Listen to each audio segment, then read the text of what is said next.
অধ্যায় ২। প্রথম পরিচয়।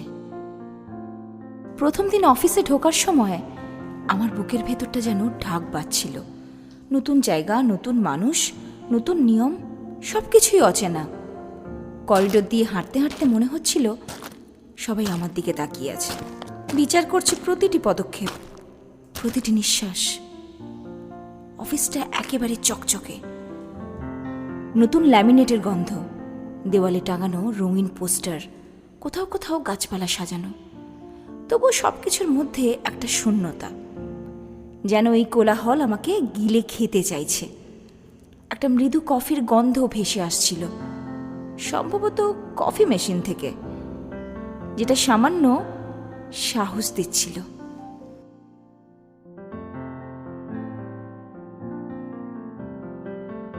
আমি হালকা নীল শার্ট পরেছিলাম, মনে হচ্ছিল এটাই আমার একমাত্র বর্ম। অফিসের নীরস ড্রেস কোডের বিরুদ্ধে আমার ছোট্ট বিদ্রোহ।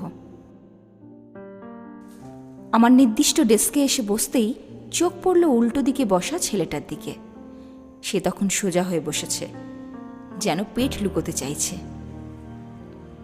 এক মুহূর্তের জন্যে মনে হলো হাসবো, কিন্তু হাসিটা গিলে ফেললাম।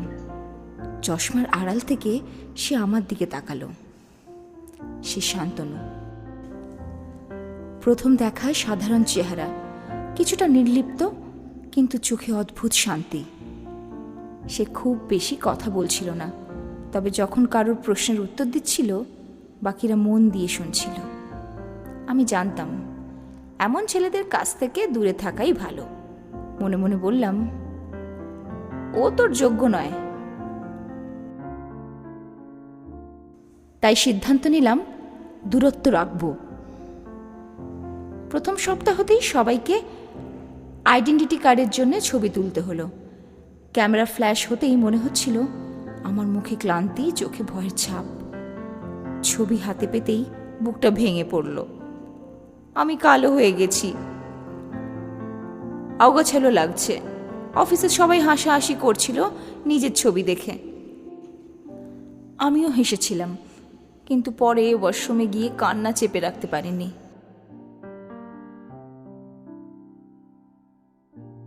ছেলেবেলা থেকেই শিখেছি এই দেশে ফর্সা মানেই সুন্দর। আমার ত্বকের রং বারবার আমাকে মনে করিয়ে দিয়েছে আমি পিছিয়ে আছি। সেই ছবিটা যেন আবার সেই কষ্টটা চোখে আঙুল দিয়ে দেখিয়ে দিল। সেই দিনই শান্তনুর দিকে আর তাকায়নি। কয়েকদিন পর অফিসে ক্লায়েন্টদের ইমেল ইউজার নেম এলো। অদ্ভুত নামগুলো দেখে সবাই মজা করছিল। শান্তনু আমার দিকে তাকিয়ে হেসে বলল, মেঘলা, তোর ইউজার নেমটা তো একেবারে সিনেমার নামের মতন। তোরটা তো আরো ভালো, পুরো বাচ্চাদের গেমের নামের মতো। চারপাশে হাসির রোল উঠল। প্রথমবার মনে হলো এই ছেলেটার সঙ্গে সরাসরি কথোপকথনে আমি হারিনি। সেদিন থেকেই আমাদের মাঝে বরফ একটু একটু করে গলতে শুরু করলো। তবুও আমি দূরে থাকার ভান করতাম। কেউ জিজ্ঞেস করলে বলতাম, না, আমি একা লাঞ্চ করব, কফি মেশিনে যাব না। কিন্তু ভেতর ভেতর অনুভব করতাম শান্তনুর চোখ আমাকে খুঁজে বেড়ায়।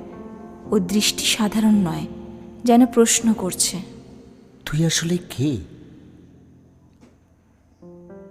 এই দৃষ্টি আমাকে একসাথে নিরাপদ আর অস্থির করে তুলত। একদিন বিকেলে অফিসের কাজের ফাঁকে কফি মেশিনে গিয়েছিলাম। তখনই শান্তনু এলো।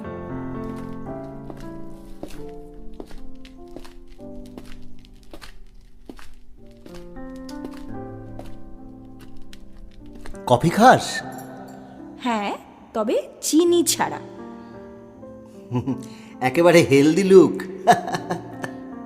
আর তুই?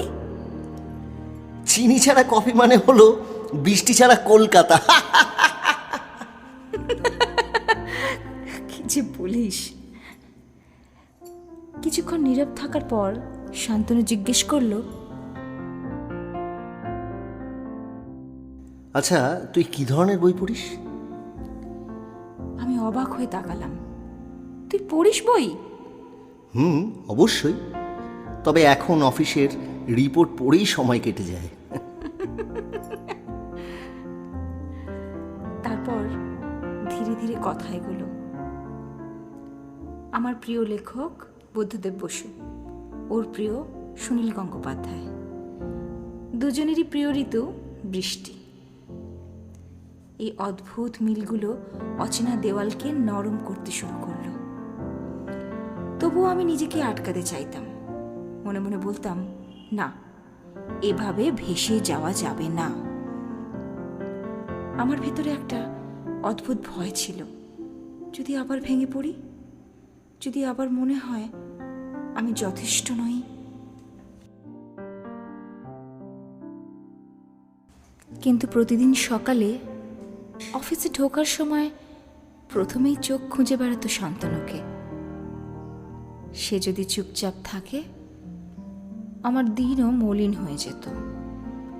সে যদি হালকা হাসত, আমার মন আলোকিত হয়ে উঠত। এক বিকেলে রিপোর্ট জমা দিতে গিয়ে আমার হাত ফসকে কিছু কাগজ মেঝেতে পড়ে গেল। আমি ঝুঁকে তুলেছিলাম। তখন শান্তনু পাশে দাঁড়িয়ে বলল, মেঘনা, আমি তোকে ধরতে পারি? আমি তাকালাম। ওর দৃষ্টিতে কোনো মজা ছিল না, ছিল কেবল সত্যি কেয়ার। সেদিন প্রথমবার স্বীকার করলাম, এই ছেলেটা আলাদা। তবুও মুখে বললাম, না, আমি নিজেই পারবো। আমি নিজেকে বাঁচাতে চেয়েছিলাম, কিন্তু অন্তরে অদৃশ্য সেতু তৈরি হয়ে গিয়েছিল। সেই প্রথম পরিচয়ের দিনগুলোতে আমরা দুজনেই দূরত্ব রেখে চলার চেষ্টা করেছিলাম। তবু কথার আড়ালে, দৃষ্টির ভেতরে, হাসির ফাঁকে অদৃশ্য কিছু গড়ে উঠেছিল। আমি নিজেকে বোঝাচ্ছিলাম, এটা কিচ্ছু না, কেবল সহকর্মীদের স্বাভাবিক মিথস্ক্রিয়া। কিন্তু ভেতরে ভেতরে জানতাম, শান্তনুর উপস্থিতি আমার দিনগুলোকে অন্য রকম করে তুলছে। এভাবেই অজান্তে, নিঃশব্দে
সেই ছোট্ট ছেলের মতো হাসি, যাদের কোনো দুশ্চিন্তা নেই। সেদিন বুঝলাম ওর পাশে থাকলে ভয়ও কখনো কখনো আনন্দ।